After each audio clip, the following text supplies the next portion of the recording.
providing policy support and decision makers in the US on modernizing utility regulation, beneficial electrification, renewable energy and climate policy, competitive electricity markets, design, rate design, and other issues.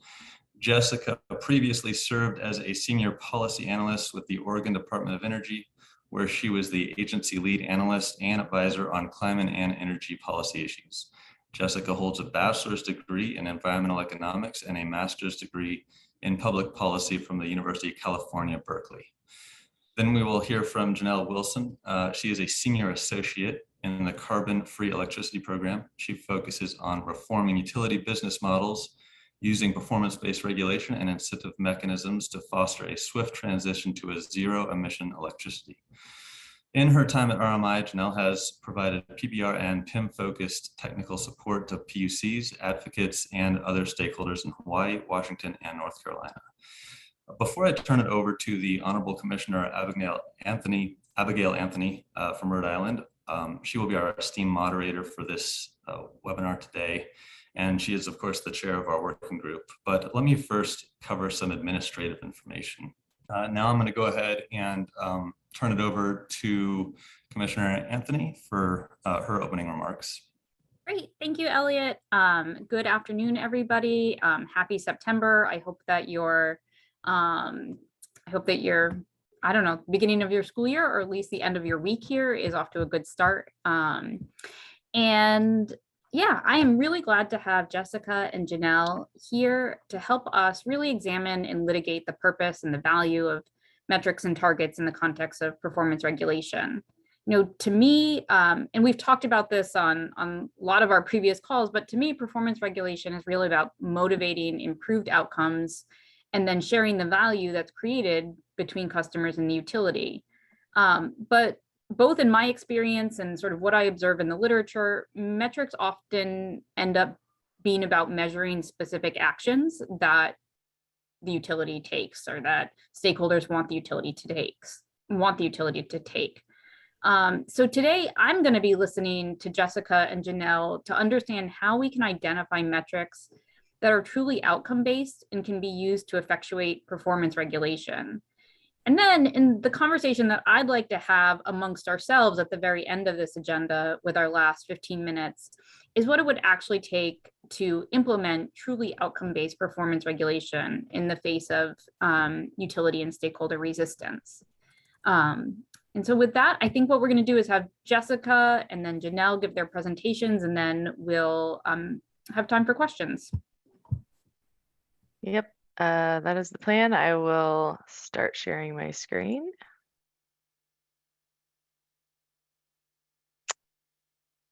I would just ask if you are not seeing the correct slide to say something. Otherwise, I will launch in here. Thank you for the introduction, Elliot, and for asking me to be a part of this conversation. I'm really glad to be here.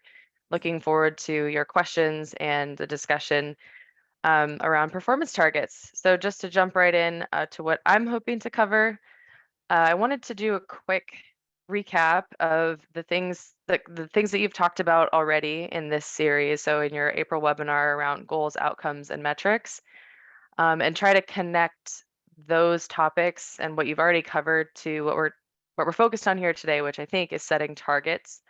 I'll then share some thoughts, perhaps lessons learned if they are there around setting performance targets, and then end with, I think, some ideas from energy efficiency where there is some experience with metrics and targets. So just hopefully a quick recap. I'm not sure if all of you were on the April webinar, but I did review the materials that were shared with you there. So I hope this will just be a review. So many of you are maybe familiar with this graphic. It comes from the Minnesota Attorney General's office during their PBR process. The commission adopted it as a guideline for steps to developing performance mechanisms. The first three in the circle there are what you covered in your last webinar. So articulating goals, identifying outcomes, and the performance metrics. I put these steps in green because I think these are the things that need to happen for every mechanism or every metric. You need your goals and outcomes. And then once you choose metrics and establish them, after some time, you will need evaluation and most likely improvement. And steps 5 and 6 here are not necessarily assumed to happen for every mechanism. So targets, which are the topic of today's webinar, and incentives, which I believe you're going to cover in the next one, are tools for certain mechanisms, but most likely not all metrics or mechanisms. So again, just a quick recap. I think articulating goals, is the first step. It's an important step because it's going to guide much of the rest of your process. This is really where you're asking, what do we want to accomplish? They're generally broad. They reflect the public policy priorities of your jurisdiction.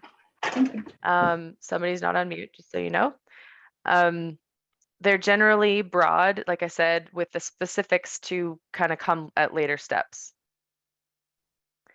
And so that one of those steps is the performance outcomes. And these are, ideally directly connected to the goals, such that when you measure them, you will be able to see if you're achieving the goals that you've set out. There's some examples shown on this slide. There's many examples from states, including many on this call, that have started and worked through PBR processes. And you focused on metrics last time, so I won't dwell on this, but ideally metrics are going to be discrete, measurable, specific with a formula, the data source and some units, and that will hopefully then tell you whether you're accomplishing the outcomes and goals that you've set out. So setting targets is the main topic of today's conversation, so I won't dwell here either, but the general point of targets, I think, is to establish a direction that you want the results of your metric to head in over time or by some date. They could be annual targets, or they could be a single target at a point out in the future. More detail to come on the options for targets in today's conversation. And so this nested diagram is from the Hawaii process. It shows the different options for using metrics to track and encourage different types of performance. So the furthest out bubble here is just tracking utility performance on reported metrics, sharing that performance publicly, whether through your commission website or the utilities website.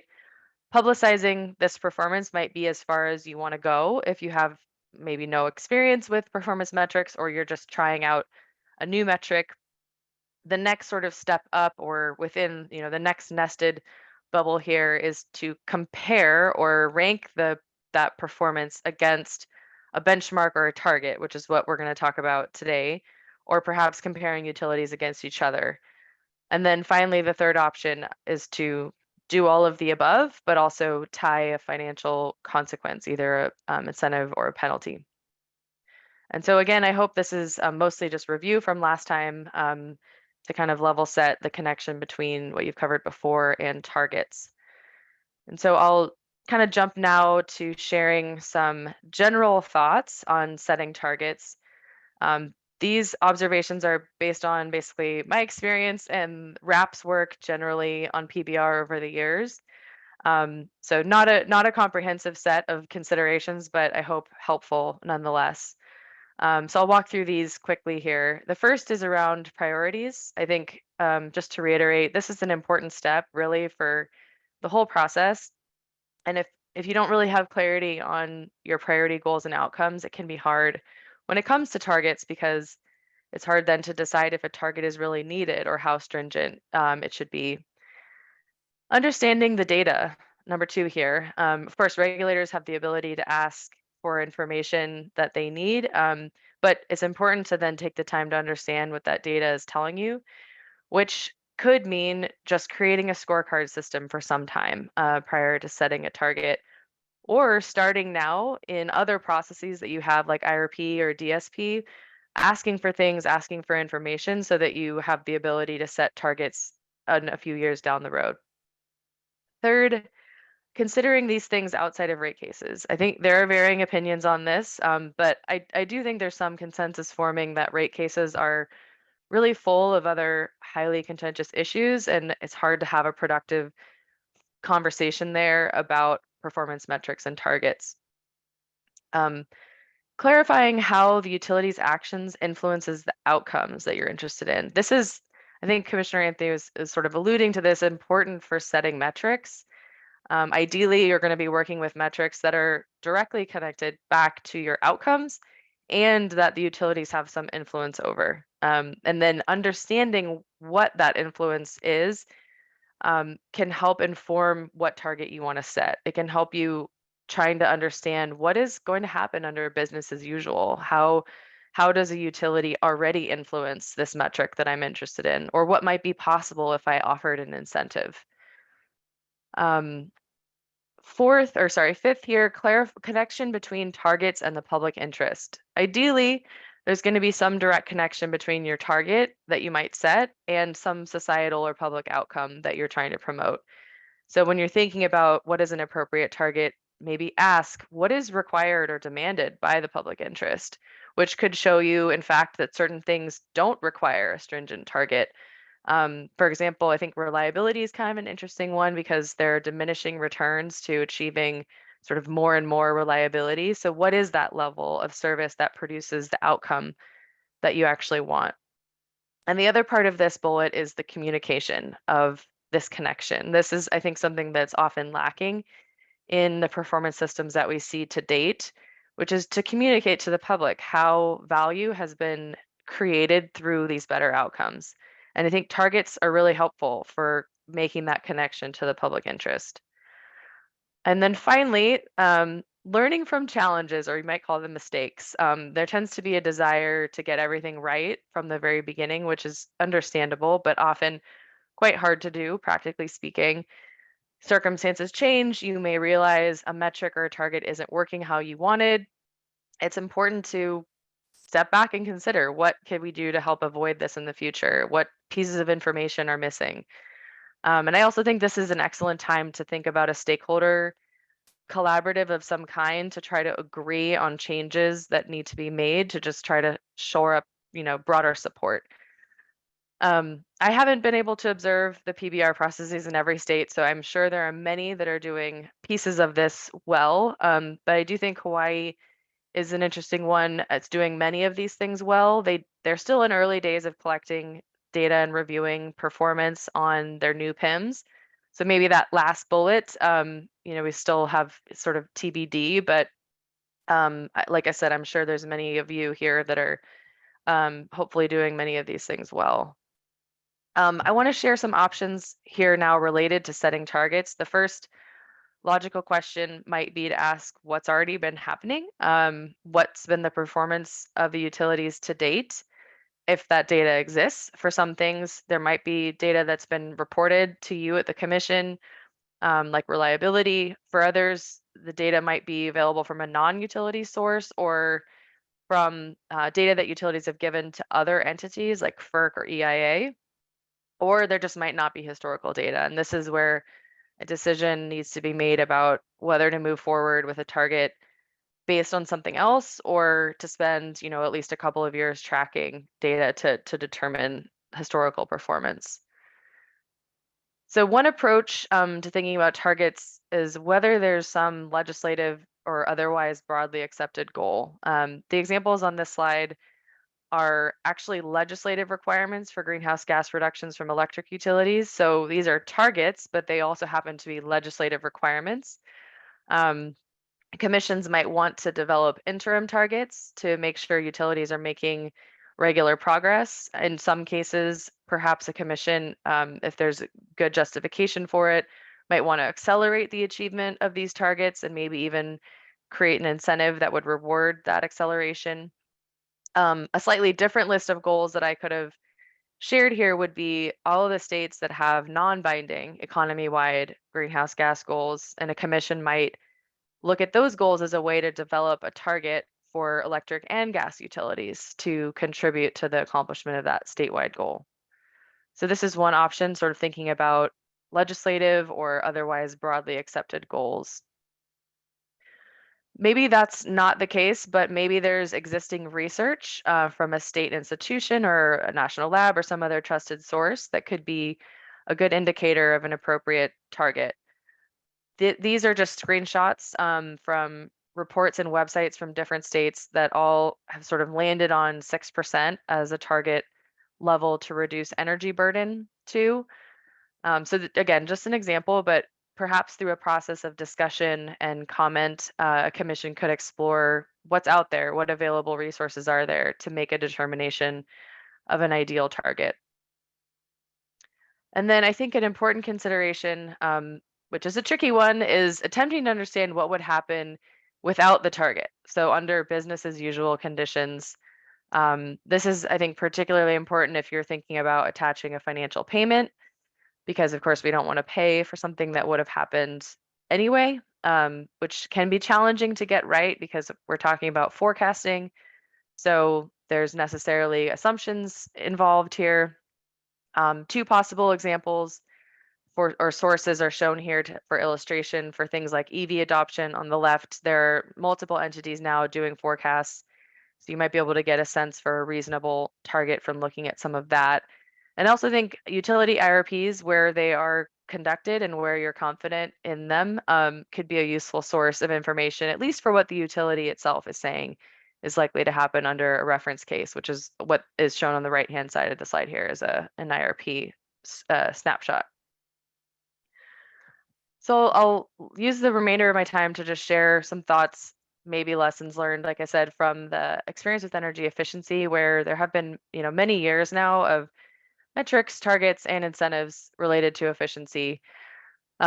And so first, this kind of goes back to something I suggested a couple minutes ago, which is that we can think about using state policy, so like an energy efficiency resource standard, to create a target within your mechanism. Most of the states that have incentives for efficiency base part of their incentive on that statewide goal. Another nuance is that states are thinking about setting multiple targets within their efficiency system, at least to ensure that utilities paying attention to multiple facets. So in addition to tracking, say, just the kilowatt hours saved, some states have other targets related to, say, specific populations, a desire to drive down certain kinds of demand, et cetera. So this is, an interesting, I think, because these examples often require the utilities to work towards achieving multiple targets in order to be eligible for the incentive. So this example is not efficiency, it's demand response, but I think it's interesting for a couple of reasons. This is from Michigan, and I'll talk to the bar chart in a second. The first thing about this is that these are targets for demand response tied to the IRP goal that the utility has set out. This might not be a good approach for every metric or every utility or even every state, but it is a way to anchor this target in something that the commission can at least review and dig into through the IRP process. The second thing is the way this target is structured. So rather than saying that the only target that matters is the full IRP goal, there's a range of achievement that is meaningful down to 50% of the IRP goal. So there's, for every 1% increment between 50 and 100% of the IRP goal, the utility gets a small increase in incentive. So it's a linear proportional from 100 down to 50 of the IRP goal. So an example of using targets and incentives to create a somewhat more maybe nuanced mechanism. Before I do want to talk here about adding metrics and targets and adjusting, but I just want to say first, there is value in tracking the same metrics over time. It will contribute greatly to your ability to determine what those appropriate targets are. And I don't want to downplay that, but I think within the efficiency space, one thing that's kind of jumped out is that there could be value in simply adding additional metrics and targets if priorities are evolving. And within efficiency, there have been additions that have just sort of adjusted the focus of activities in different states. And a big one is a growing interest in fuel neutral targets that would encourage least cost energy savings across fuels. And New York is a state that has modified its targets for efficiency over time. They have added new fuel neutral energy reduction target, a specific target related to heat pumps, and they've also accelerated the electricity specific targets. And they did this for a number of reasons. The state as a whole was setting new goals related to carbon and equity and electrification. The commission also was sort of supported in this case by a NYSERDA study that recommended these new targets. And then the evidence within that and the stakeholder support of those targets helped them make the decision about adding these new targets. They also, of course, looked at New York ISO load projections, utility load forecasts, program projections, and other things. And I think this is, the conversation around adding or adjusting is an area where a stakeholder collaborative could be really helpful. The parties working collaboratively in Arkansas is a model here, but I think it can really help build consensus, not only around those original targets that you're setting, but around any modifications that may need to be made in the future. So quickly, just want to wrap on a closing thought on efficiency targets, which is that I think they've been perhaps overly reliant on historical cost effectiveness methods. The targets and thresholds for efficiency programs have often been set using past definitions of cost effective, which has almost certainly had the effect of undervaluing hard to quantify benefits. And states have acknowledged this and dealt with it in a number of different ways, creating different thresholds for measures that are targeted to certain customers, or requiring a certain percentage of the spending to go to certain things or certain communities. But those are really just approximations of the value, and it's not easily captured in traditional tests. And I just raise this because I think as the resource mix continues to shift towards variable resources and we keep seeing new policy priorities continue to be layered on, I think it might be appropriate to think about targets for efficiency and other things that take a more expansive view of the value. So, for example, when you're thinking about targets, they could be informed by modeling that considers the interactions between efficiency and demand response, which have been shown to be additive and complementary. And by looking at resource planning models that select from both supply and demand side resources instead of just supply side resources. And these images on the slide are just two quite recent examples in the case of the first one of evolving research and understanding of the value of efficiency. So just something that I offer as a consideration when thinking about a target in the future. I'll just wrap up here with a couple of closing thoughts. Back to the goals and objectives will really help inform all of the rest of your process, including targets. I think my takeaway for targets is that we want to strive for them to be ambitious but achievable, in line with policy or regulatory goals, and in support of public interest outcomes. And finally, build in systems and processes for evaluation improvement and expect to use them. I think every iteration is an opportunity to refine, and the opportunity to improve is not a failure, but actually a feature. So planning to make those refinements and modifications, I think, can be a helpful expectation to set from the beginning. So I'll wrap up there. I hope this has been helpful in generating some thinking. I'm excited to hand it over to Gennelle and hear her ideas on all of this as well. I will stop sharing so that I can see you and see what I think I good. Yeah, there you go, Gennelle. Thanks. Thanks, Jess. So can folks see my screen right now? Nodding. Okay, great. Yes. Thanks, Jess. Awesome. So hi, it's a pleasure to be here with you today. My name is Gennelle Wilson. I am a senior associate RMI in the Carbon Free Electricity Program.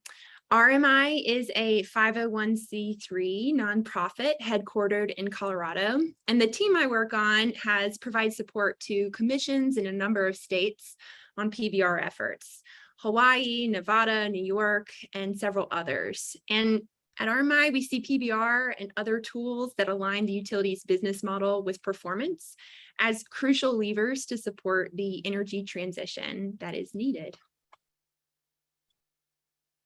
So a few objectives for my presentation.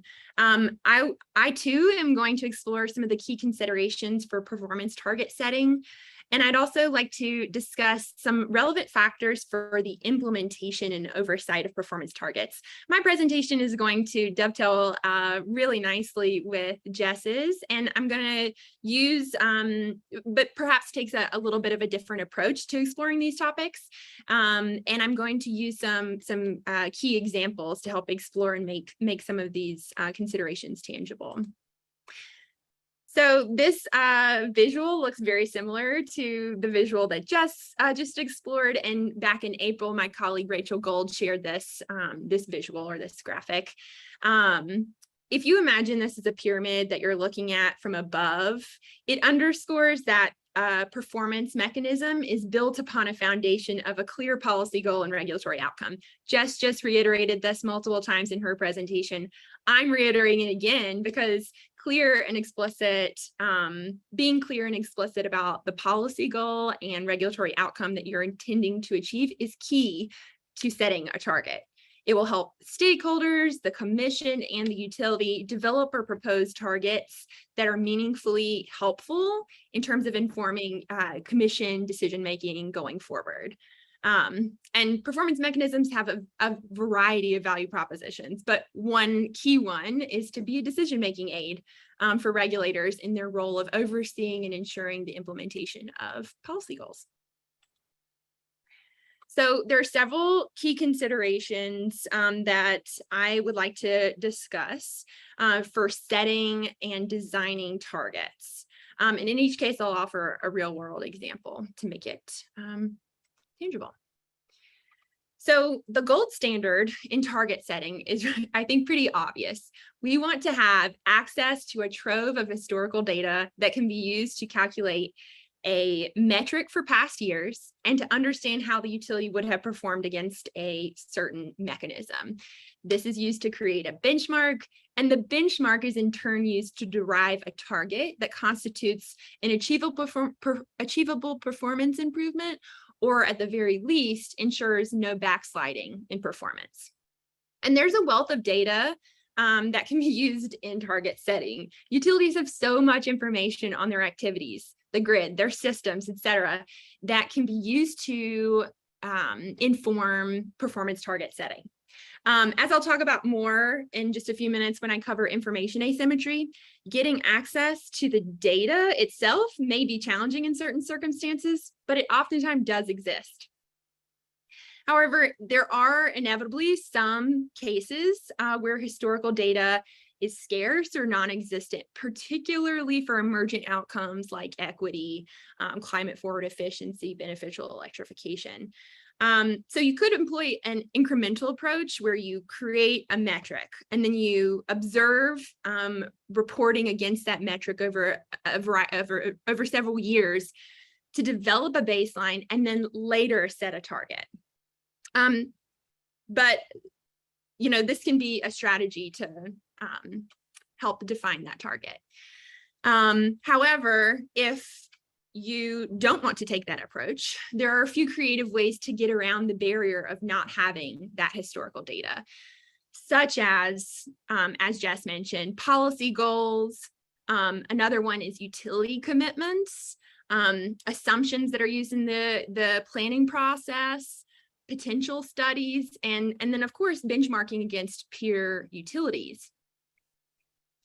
Just to double click on an example of one of these. So in Excel in Minnesota reports an annual metric for methane emissions from the company's distribution system. Though there is no associated target with this metric, Excel has made a public commitment to reducing methane emissions, upon which a target could be created.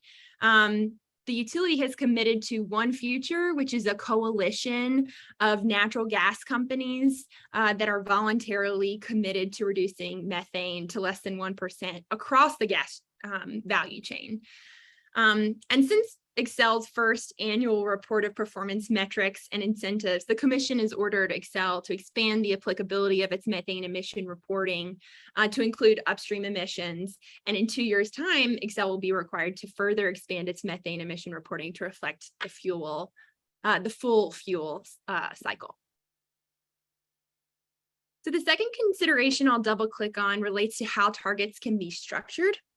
The visual on this slide depicts just 3 different varieties of target structures, but there are many more, so this is not it. But the 3 I'm highlighting I'm referring to as a non-adjusting target, an increasing target, and then a tiered increasing target. Each of these structures has its merits. The non-adjusted target is particularly useful for mechanisms that are focused on stability of performance. This approach makes sense when the intended goal and outcome are not a good fit for continual improvement, which may, implicate additional or unnecessary cost expenditures. Jess highlighted reliability may be a good case or an applicable case for this, or customer satisfaction. If a utility is performing very well in an area, it may not make sense to set a target that forces continued improvement because there's not much room left to improve. The increasing in tiered targets makes sense when the intended goal and outcome warrant continuous improvement. And the addition of tiers creates leniency for the utility when incentives are associated. And it can be helpful if regulators would like to have varied incentive levels associated with a certain mechanism. Extra leniency can also be built in if there's an ultimate target of interest. So an example of this is the DC Sustainable Energy Utility. They have a financial incentive that measures total BTU reduction on an increasing target basis over a 5-year period.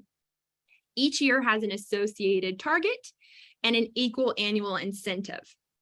However, if the DC SEU misses a target or several targets in the interim of the 5-year period, it is able to achieve, if it is able to achieve the final 5th-year target, it would be eligible to receive the full reward as if it had achieved all 5-year annual targets. So this creates a year-to-year leniency for the utility, which you can imagine is helpful in the instance of events beyond the utility's control that could impact their performance. Just a quick caveat though, this example specifically is a non-utility energy efficiency administrator, and the incentive is applied to their contract with the DC Department of Energy and Environment. So a little bit different. Timing is another key consideration in performance target structure. There are trade-offs with establishing short timeframes. On one hand, a short time frame may be necessary if there are urgent, time-sensitive policy goals, but generally it's best practice to have longer-term performance targets to avoid investment in short-run solutions that may be counterproductive to other long-term goals. I'm not going to talk about this much here, but another way to build in leniency is through deadbands. I'm assuming the deadbands will be covered in greater depth in the subsequent webinar focused on incentive design, but I'll be happy to talk about deadbands if there's interest or questions in the Q&A session.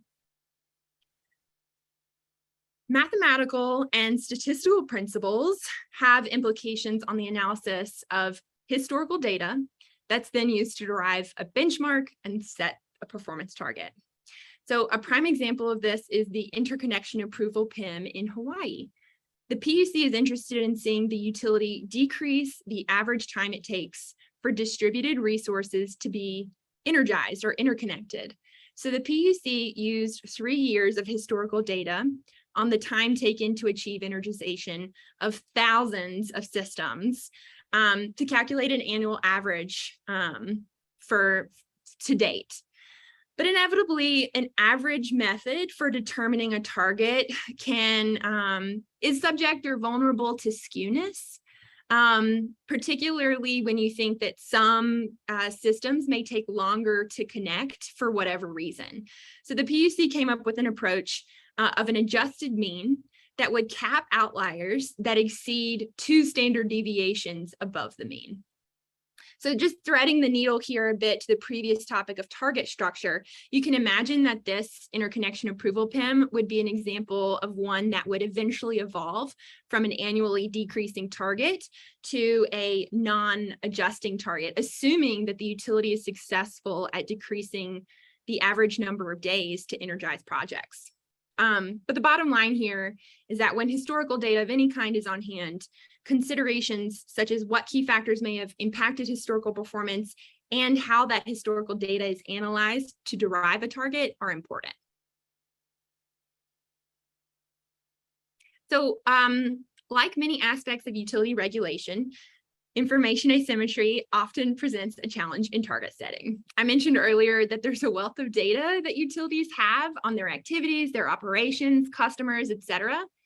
In some cases, the data you're looking for exists, but it's never before been intentionally tracked by the utility. And as such, it may be hard for them to consolidate, analyze, and deliver it to the commission and stakeholders.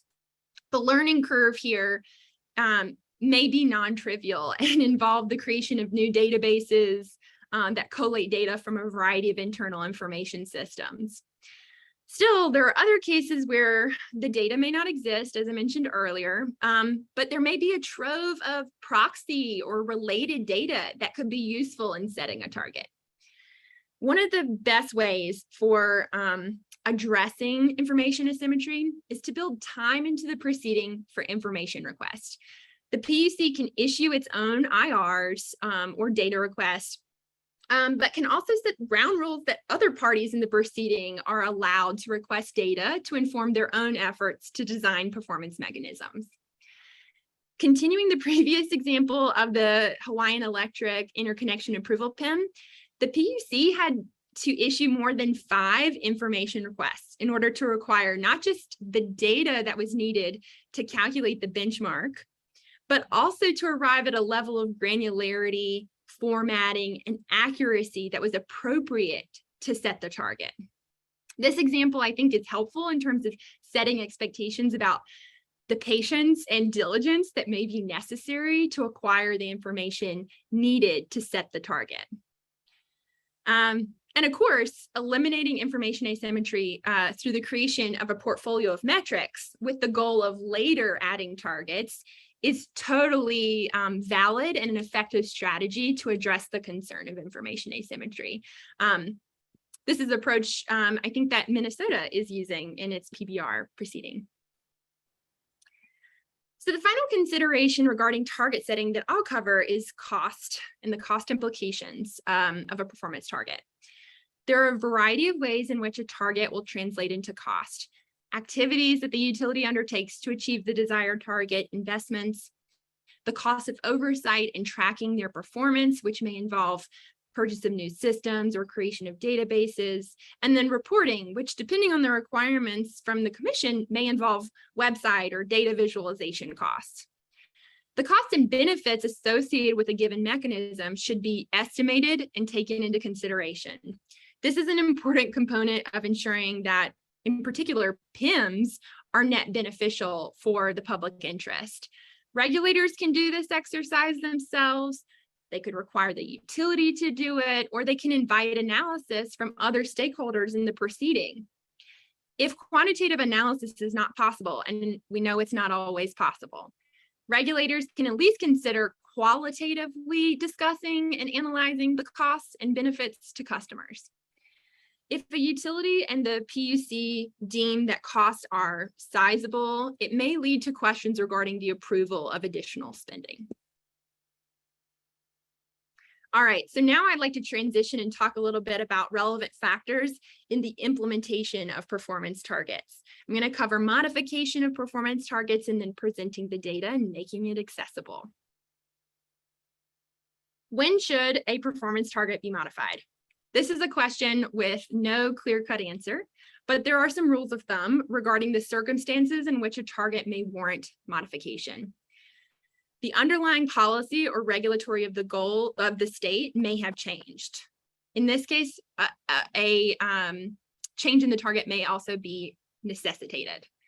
If the metric changes, of course, you'll want to consider how that impacts the target. If there are several years of overperformance against a target, that may be an indicator that the targets are too low or easy to achieve, but not necessarily. It could mean that a utility is doing an excellent job and the incentive is appropriately designed. Likewise, if there are several years of underperformance against the target, it may be an indicator that the targets are too stringent to achieve. But underperformance can also be driven by the incentive level, which may be too low, the metric, which may not appropriately measure performance towards the desired outcome, or the timeline of the performance incentive mechanism, which may not be long enough to realize the desired outcome. The last circumstance which may warrant performance target modification is a change in the utility's operating environment. So a perfect example of this is COVID, which, as we all know, has impacted virtually all facets of our lives and utility performance and operation, such as supply chain disruptions, delays in rolling out of technology, et cetera. So what I would like to say, though, is that none of these circumstances are a hard and fast guarantee that a target needs to be modified. But if any of these circumstances do occur, a factor that may tip the scales in favor of modification is the presence of a financial incentive. Ultimately, it's going to depend on the context in terms of understanding the truth of what's contributing to the circumstances that are occurring. And the consistent design and application of a given mechanism across multiple utilities in a state can be one way to help provide an indication of the complex dynamics that might be at play. For example, if one utility is overperforming and another is underperforming relative to the same target, that's an additional data point for the commission to figure out what's going on.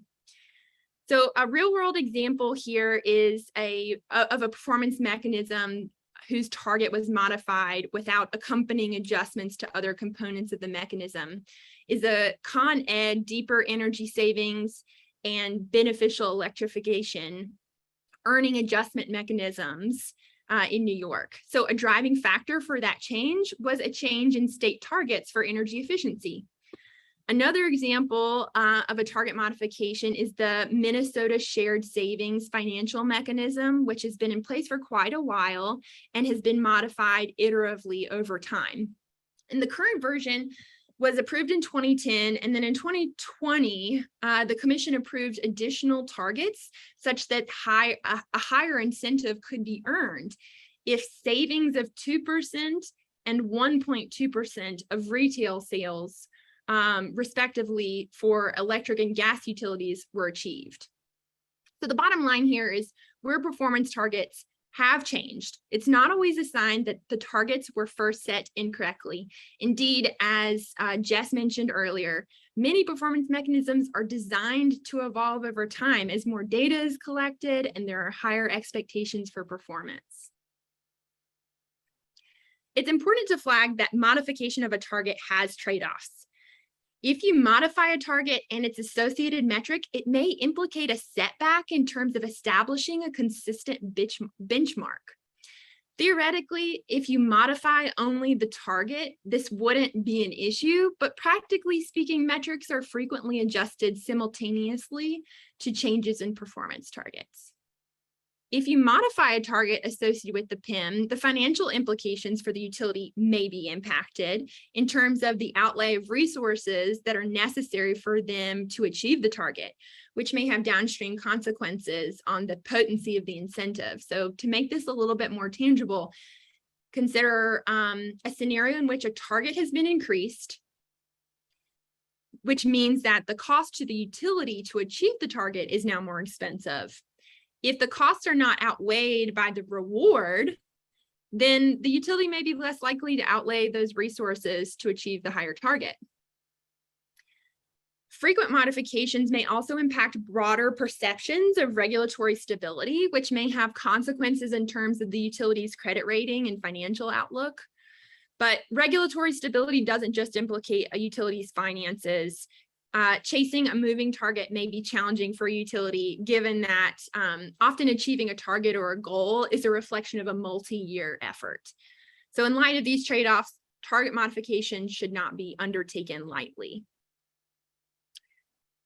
Performance mechanism data should be presented in an easily accessible and contextualizable manner. The context is key because the mechanism has less meaning when it's presented on its own without historical trends or benchmarks. Similarly, presentation in a central location, as opposed to reporting in a variety of different dockets on different reporting cycles, makes the information difficult and time-consuming to make use of, let alone to have like a comprehensive understanding of the utility's performance. Hawaiian Electric has developed a best-in-class webpage dashboard for displaying PBR metrics with the intention to iterate, improve, and expand it over time. In this case, the visual that I have on the slide, the dashboard really clearly communicates that HECO has and has not met its target in various years for the measured EV load scorecard, where table cells are green and red respectively. Just a side note, this visual is relatively complex one. And it was ultimately arrived upon through multiple rounds of iteration between HECO and commission staff. A lesson learned from that experience for me personally was that creating a performance mechanism dashboard requires collaboration and iteration to arrive upon the best visuals, visuals that are most beneficial for understanding what is happening. Even with a clear and well-articulated mechanism structure, there's still room for misinterpretation of the mechanism that may lead to improper visualization. And even when there is no misunderstanding, utilities aren't always the best at data visualization. So it's helpful to collaboratively work together on that and to ask for previews of a web page or a dashboard or a report, if that's the chosen format, before it goes live to allow refinement. So that's the end of my presentation. Thank you for the opportunity to share my perspectives on target setting with you, and I look forward to the discussion.